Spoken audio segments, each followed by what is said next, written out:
Well, we were in Thailand before, and we discussed a Chinese citizens being arrested for making pornography in Thailand. Now, switching over to Indonesia, specifically in Bali, we've had a couple of creators arrested for similar charges. Off of XBiz, Bali police continues to arrest creators for making pornography. Police in Bali have arrested yet another pair of creators, charging them with producing pornographic videos and selling them via social media and instant message services. The latest in a series of widely publicized arrests under Indonesia draconian anti-obscenity laws involves a married couple in their 30s from the locality of Jinyar, who were arrested on July 22nd. Bali police spokesman Stefan Staki Bayu local reports during a press conference that the couple's involvement in producing adult content began as a fantasy. During the press conference, Bali police personally held up printouts of screen captures of the couple's they held screenshots of the couple's content. That's funny. The accused stood behind them wearing prison orange. According to Bali, the couple initially made up videos to fulfill their personal sexual fantasies and did not charge money for them. But they began to post their own porn vids on Twitter in 2019. As I said before, there is pornography on Twitter, 100%. The adult content became so popular that they decided to start 3 groups on Telegram where they sold their homemade porn. Bayu said that the couple earned profits in about 50 million IDR, which is about 3,365 US, producing 20 videos over 3 years. The Bali Police Cyber Patrol Unit surveyed the couple's activities. The content creators now face up to 12 years imprisonment if found guilty. As XBiz reported, under Indonesian harsh 2008 obscenity law, Law 44, Bali has become notorious for reoccurring arrests of influencers and other people making and sharing content online. The country's ambiguously pornography laws have led to the jailing of people over adult content and leaked sex tapes, including celebrities, noted news site Coconuts Bali in June. When an Instagram influencer was detained for an alleged indecent content, even so, some Indonesians still break the law, with a number of content makers active on adult platforms such as OnlyFans, which is popular among sex workers. Bali's police commissioner told the local press last year that authorities were in the process of posting signs warning tourists that pornography is a criminal offense in Indonesia. Adult performers who shoot content away from their home regions should always be aware of the laws regarding production and distribution of what they consider pornography by the local authorities. Now, the thing is that, a lot of these people, in fact, the ones that come from outside that are traveling in to do these things, basically do it because Indonesia is a beautiful country, in Bali, to shoot stuff like that in the background. Because we've had this before, if you're familiar with these pornography from the 70s, 80s, and early 90s. But 12 years for making pornography, that just literally, and I think drug dealers get less to the situation, because the rules and regulations in these countries are just absurd. And this is why I say you have to be careful. This is part of censorship. And the reason is that what is deemed pornographic? Could you tell me what is deemed?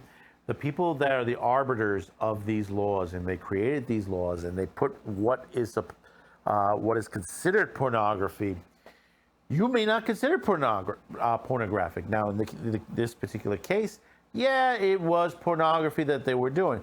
But there are cases, and we've discussed this on another video before, where someone hugging a tree in a bikini, in a very, thong bikini and stuff like that. They consider that pornography. That's, they would consider the Sports Illustrated swimsuit edition pornographic. This is the thoughts that certain people have in their mind. There's art out there that, there's some nudity in it, but it's not pornographic. But under these laws would be considered obscene. If you remember, and people say, well, why are you bringing that up? That's, there's an episode of The Simpsons where basically Marge is protesting Itchy and Scratchy, if you remember that, and cartoon violence and stuff. But then later on, there's the people that supported her came to her and says, listen, we need you because now they're going to have the Statue of David come to town, and they're making the school kids go and, see this artwork. And she says, well, what's wrong with that? It's a piece of artwork. How can you be for one form of freedom of expression like a big naked friend over there and be against another form like Itchy and Scratchy? Good question.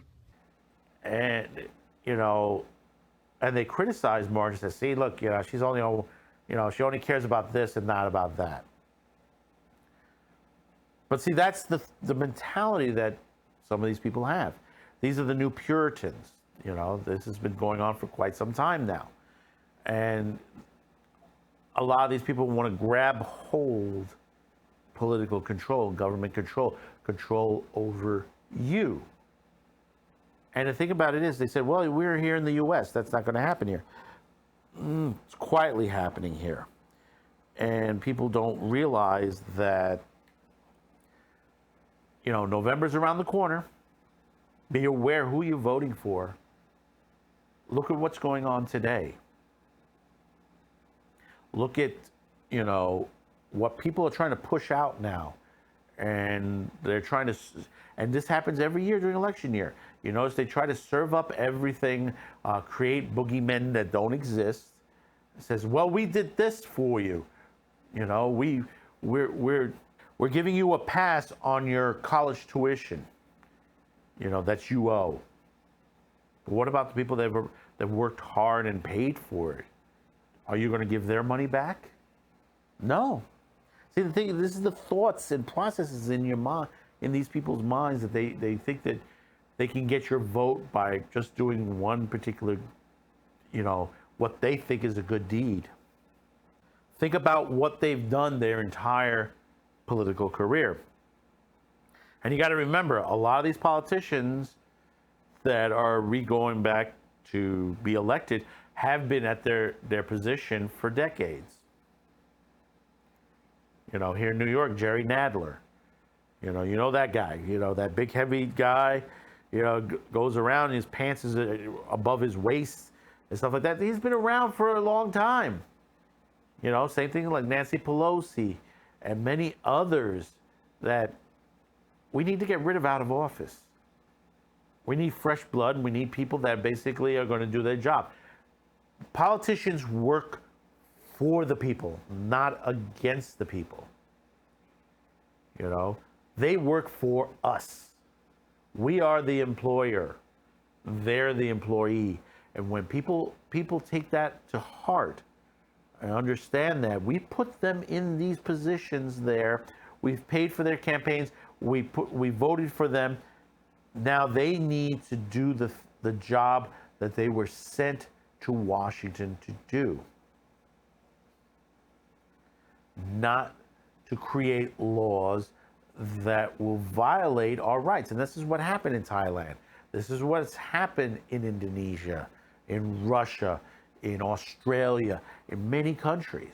Even in this country, we have some crazy laws that are being fought right now. A lot of them in quiet because you don't hear about these things.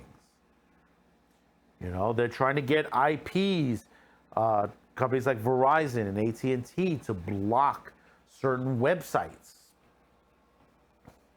You know, because it's deemed the piracy to the situation. But the thing about it is, you're blocking, you know, certain web names, but you're also blocking names similar to them that have nothing to do with the piracy.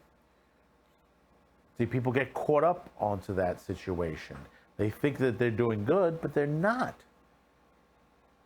They're in the pockets of certain people, certain billionaires that basically have pumped money into elections to fund their own agenda, their own activism.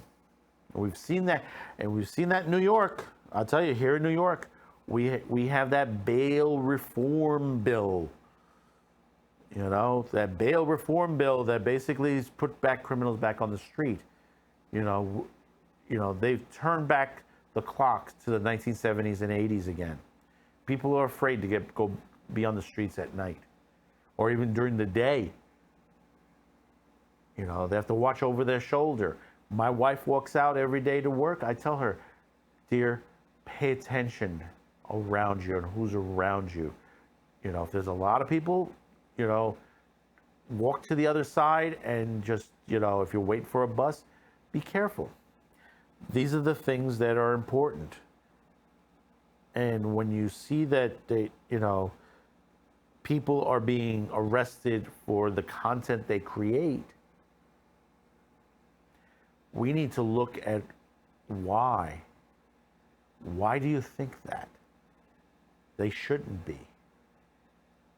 You know, because you think that they're creating sex appeal, sex, stuff that, you know, it's been on cave drawings to statuettes throughout the history of man, human, whatever you want to call it, the history of our existence. We've always had something with pornography.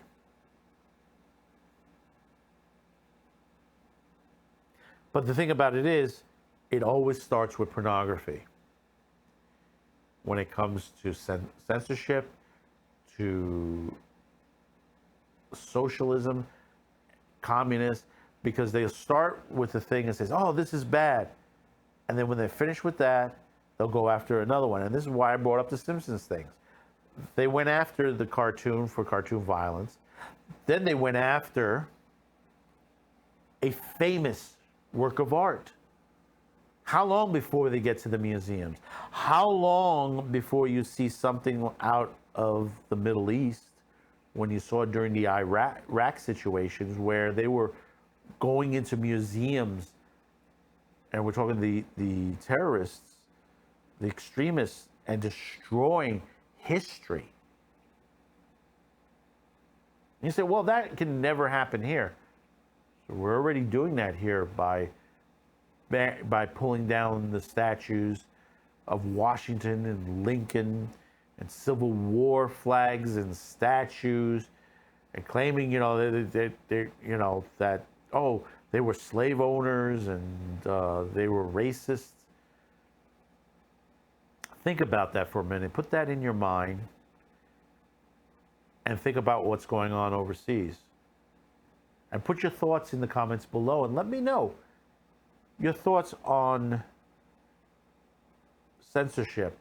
You know, what is pornography in your mind? What is pornography? What do you consider it? And what don't you consider pornography? So comment, subscribe, like, share, and we'll see you on the next video. Thank you for tuning in. Bye-bye now.